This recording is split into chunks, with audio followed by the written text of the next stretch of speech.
తల్లులు ఎగ్జాంపుల్ బాగా వినండి. తల్లులు పిల్లలు మాట లేనప్పుడు సీపురు తీసుకుంటారు.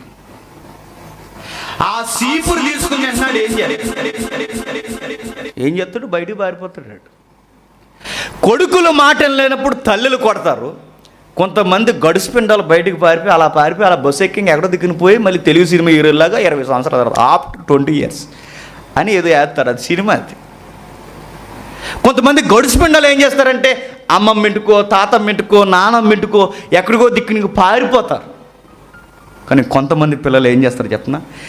ఏ అమ్మ అయితే సీపురు తీసుకుందో, ఏ అమ్మ అయితే వారిని కొట్టాలనుకుందో మరలా ఆ అమ్మనే పట్టుకుని ఏడుస్తారట.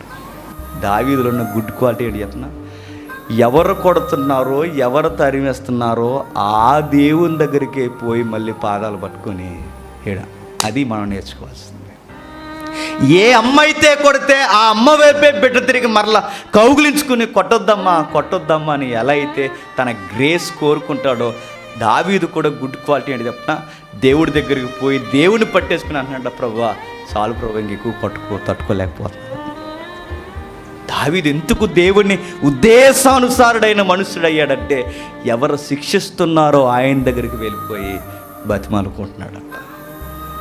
మనం నేర్చుకోవాల్సిన గంభీరమైన సంగతి ఏంటంటే, ప్రభువా నువ్వు కొట్టే కొలది నీ పాదాలు పట్టుకుంటాను తప్ప నేను నిడిచి నేను ఎక్కడికి పోను. దావీదుకు ఒక విషయం తెలుసట. ఎక్కడో మూలకు పోయి ఎవరెవరినో తలుసుకొని బీచ్ ఒట్టుకో, కొండొట్టుకో, నది ఒడ్డుకో, ఎక్కడెక్కడికో పోయి గదిలోకి మూలకు పోయి ఏడ్చే కన్నీరు కన్నా దేవుని దగ్గరికి పోయి ఏడిస్తేనట ఆ కన్నీళ్ళకి ఒక లెక్క ఉంటుందట. ఒక రైటర్ భలే అంటాడు, విశ్వాసి జీవితంలో ఏడ్చే భూ సంబంధమైన కన్నీళ్ళు భూమి మీద రాలిపోతాయి. విశ్వాస కన్నీళ్ళు దేవుని దగ్గర ఏడిస్తే ఆ కన్నీళ్ళు పరలోకమందు ఆయన కవులలో భద్రం చేస్తాడు. దావీదు ఏమంటున్నాడంటే, నేను ఎక్కడెక్కడో ఏడను, ఎవరెవరో ఏదో చేశారని ఏ మూలకే వెళ్ళాను, నీ దగ్గరే ఏడుస్తాను, నీకే చెప్పుకుంటాను, నా కన్నీళ్ళలో ప్రతి బొట్టు నువ్వు దాస్తావు. నా కన్నీళ్ళు ఈరోజు ఒక కన్నీరు నీ భక్తుడిగా నాకు కారుతుందంటే ఆ కన్నీళ్ళు నువ్వు జమ చేస్తావు. ఎవరి వలన కన్నీళ్ళు కారుతున్నాయో నువ్వు లెక్క గడుపుతావు. అందుకే నేను చెప్తున్నాను, ఎవరైనా మన వలన బాధపడుతున్నప్పుడు ఆ బాధపడేవారు దేవుని దగ్గరికి వెళ్ళి నీ పేరు చెప్పి ఏడ్చారో నేను చెప్తున్నాను, నీకు తగలడిపోద్దని మరలా చెప్తాను. ఎవరెవరైతే ఏడిపిస్తున్నామో మనం ఏడిపించేవారు వెళ్ళి ఆ పేరు చెప్పి నీ పక్షాన దేవుడు ఉన్నాడన్నప్పుడు నీ ప్రార్థన కానీ విన్నాడో, నువ్వు ఏడిపించేది నువ్వైనప్పుడు లేదా బాధపడేది నువ్వైనప్పుడు, అపోజిషన్ ఏడిపించేవారు లేదా అపోజిషన్లో నువ్వే ఉన్నప్పుడు ఆ కన్నీరు దేవుడు లెక్కలేడు స్టార్ట్ చేశాడో మన కుంపట రెడీగా ఉంటుందంట.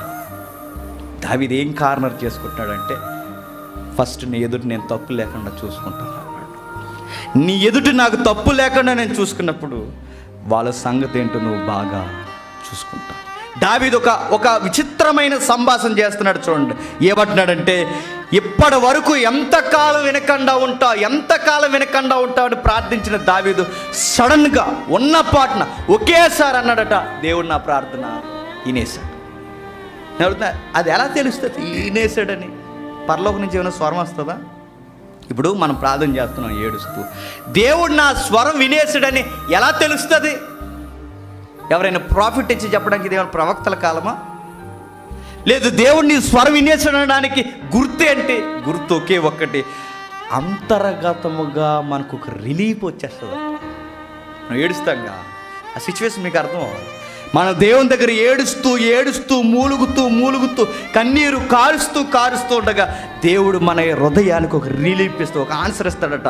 ఆ ఆన్సర్ ఏంటంటే వెంటనే పీస్ వస్తుందట, లోపల ఏదో తెలియని ధైర్యం వస్తుందట. ఆ ధైర్యం అంటదట, నీ మాట ఆయన విన్నాడు. ఆ ధైర్యం అదొక స్టేజ్ అన్నమాట. ఆ ధైర్యం మనకు వచ్చి వెంటనే అన్నమాట, నా దేవుడు నా ప్రార్థన వినేస్తాడు, నా ప్రార్థన దేవుని వినేసాడు. అదే ప్రభు కూడా అదే చెప్తాడు, ఇదిగో మీ ప్రార్థన చేస్తున్నప్పుడు దేవుడు ఆల్రెడీ కన్ఫామ్ చేశాడని ప్రార్థన చేయండి.